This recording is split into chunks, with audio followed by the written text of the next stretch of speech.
Okay, I want to work through a problem about looking and analyzing the outlet of a reactor using the various methods, 3 different methods, and show you how we would apply them to an actual reactor and a reaction system. So in this case, I have this reactor and I have a feed 100 moles per minute of C2H6.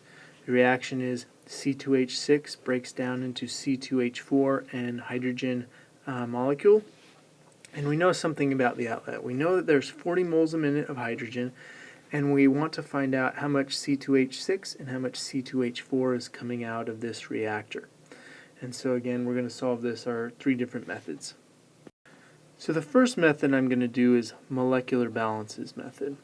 And in this, again, we use the equations that input plus generation is equal to output, or input equals the output plus consumption. So the obvious species to analyze from this setup here is hydrogen, molecular hydrogen, because we know something about how much is coming in, we know how much is going out. So let me just write out N out H2 is equal to the amount coming in, which is 0, so I don't need to write that, but it's just NH2 generated, because this reaction produces hydrogen, and that's straightforward. That's equal to 40 moles a minute. That's how much we're generating. We're generating 40 moles a minute of hydrogen. So the next step would be to analyze C2H6 and C2H4. Let me just make sure I write this equation down so it's clear what I'm doing here. Input plus generation is equal to output plus consumption. And that's our molecular balance equation. And we might not have every component or every part of this equation here. It all depends on if it's a reactant or a product. So for instance, there's no generation term for C2H6. There is a generation term for C2H4, but we just need to make sure we just know which one we need to include. So in this case, let's look at C2H6. So N1, that's the flow rate of C2H6 leaving the system. So that would be this output plus N1 consume, and that's just the amount of C2H6 that's consumed is equal to 100 moles per minute. And that's just the inlet here of that. So what we want to find is how much of our C2H6 is consumed, and that's straightforward based off of the generation of hydrogen. N1 consumed, let me just put dots here just to be consistent, that's equal to 40 moles a minute hydrogen multiplied by a mole hydrogen molecule divided by, or over 1 mole C2H6 divided by a mole of H2. And so that's 40 moles per minute. So let me just do some cleanup here. So I've just gone ahead and rewritten this here, did some reorganization. So again, the amount of N1 leaving the system plus the amount of N1 consumed, which is C2H6, is equal to 100 moles. We just calculated the number of N1, how much of species 1 is consumed. It's 40 moles a minute. Therefore, we can go ahead and just plug in here to find N1 is equal to 60 moles per minute. Little box in there, little box in that one, and then lastly we want to find out how much what the value for N2 is. N2 is equal to N2 in that case it's 0 plus the amount of N2 species 2 generated.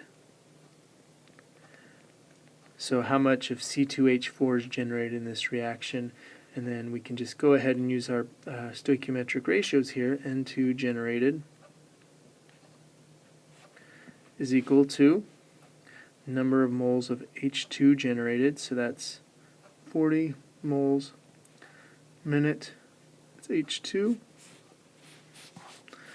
times mole H2 mole C2H4. And again, I got this ratio from the stoichiometric ratios in the equation. and that just tells us that the amount of N2 generated is 40 moles, and so the amount of N2 coming out of a reactor is 40 moles per minute. And that's it. That's the molecular balance method, where we're simply writing out our equations based on this formulation and determining what the generation or consumption terms are, and then using that to analyze these different balance equations. So let me show you the second method. That's using extent, and the basis for this is Ni out is equal to Ni in plus stoichiometric coefficient for species I multiplied by the extent. So if we know the extent and we know the stoichiometric coefficient, we can use this equation here, where I is just the species, and I could represent C2H6, C2H4, or hydrogen H2. So we know some stuff about H2, so let's just analyze it. NH2 out is equal to NH2 in plus the extent.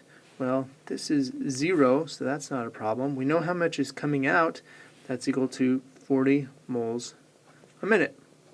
So we know that extent is equal to 40 moles per minute.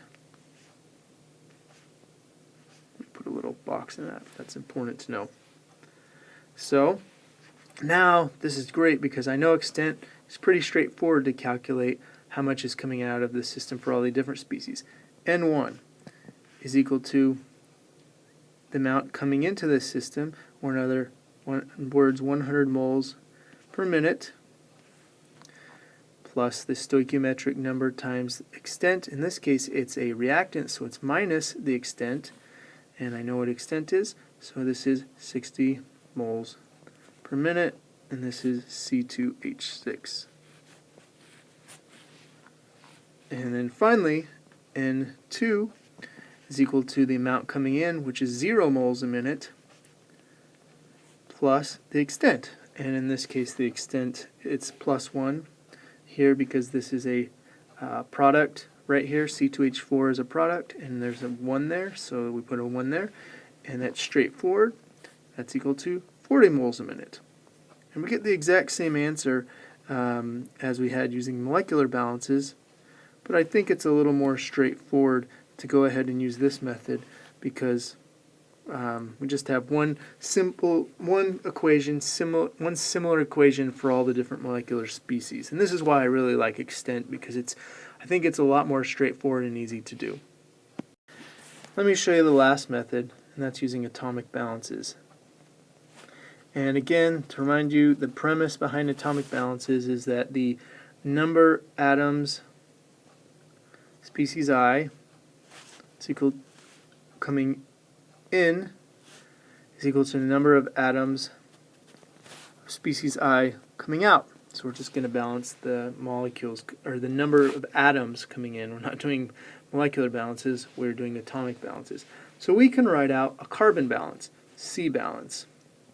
And let's go ahead and do that. Well, we have what's going in. We have 100 moles per minute C2H6, and this is 1 mole C2H6, 2 moles of carbon, and that's simply, again, to remind you, every molecule of C2H6 has 2 atoms of carbon, so it's a 2-to-1 ratio. That's what's coming in, and then we need to write what's coming out, and that's equal to N1 times 2 plus N2 times 2. And if you're wondering where I got this, N1 is just the number of moles of C2H6 leaving our reactor. This 2 is simply 2 moles of carbon, 1 mole of C2H6. And I could have written this out a little more formally, and let me actually do that just to be clear. And that's 2 moles carbon, mole C2H6 plus N2, 2 moles carbon, mole C2H4, excuse me. And that's what I wrote here, just was taking a little shortcut by not writing that. And that's the carbon balance. So if we go ahead and simplify that, that just gives us, for the carbon balance, let's just leave out the units for now, but let's understand that the units are moles per minute of carbon. 100 equals N1 plus N2. So that's the equation from the carbon balance. And we can't solve it. We have two unknowns, one equation, so we need a second balance, the hydrogen balance. Let's go ahead and do that. So let me just go ahead and write the hydrogen balance. This is atomic hydrogen, not molecular hydrogen. So what's coming in? We have 100 moles of C2H6 per minute. So, and then we need to multiply that by the ratio. Mole of C2H6, 6 moles of hydrogen. So this is just telling us how much hydrogen is coming into our reactor. Well, we have 100 moles of C2H6, but for every mole of C2H6, we'll have 6 moles of hydrogen, 6-to-1 ratio, that little 6 there. So that's what's coming into our reactor, and that's equal to 40 moles per minute of H2.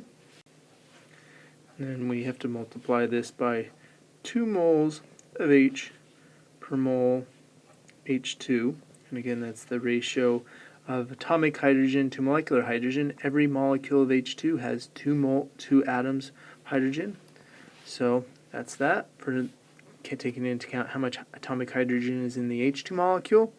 Then we're going to go ahead and write N1, so figure out how much hydrogen atoms are in the N1 molecule, C2H6. That's 6 moles of hydrogen per mole C2H6 plus N2. So now we need to take into account how much hydrogen atoms are in C2H4. That's 4 moles hydrogen per mole C2H4. And that's it. That's our hydrogen balance. Get this big long equation. We can simplify it. And if we do that, we get 600 is equal to 80 plus 6N1 plus 4N2. And in this case, the units are understood to be moles per minute of hydrogen atom. Let me just put a box in here. Well, at this point, we have our equations for our carbon. We have our carbon balance equation. That's atomic carbon.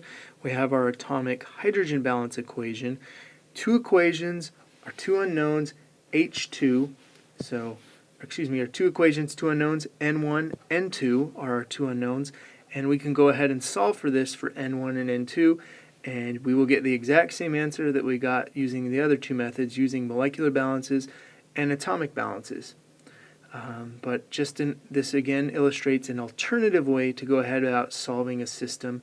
In this case, using a balances on the atoms coming in and atoms coming out to go ahead and solve for our unknown variables. In this case, how much of our C2H6 and C2H4 is leaving our reactor.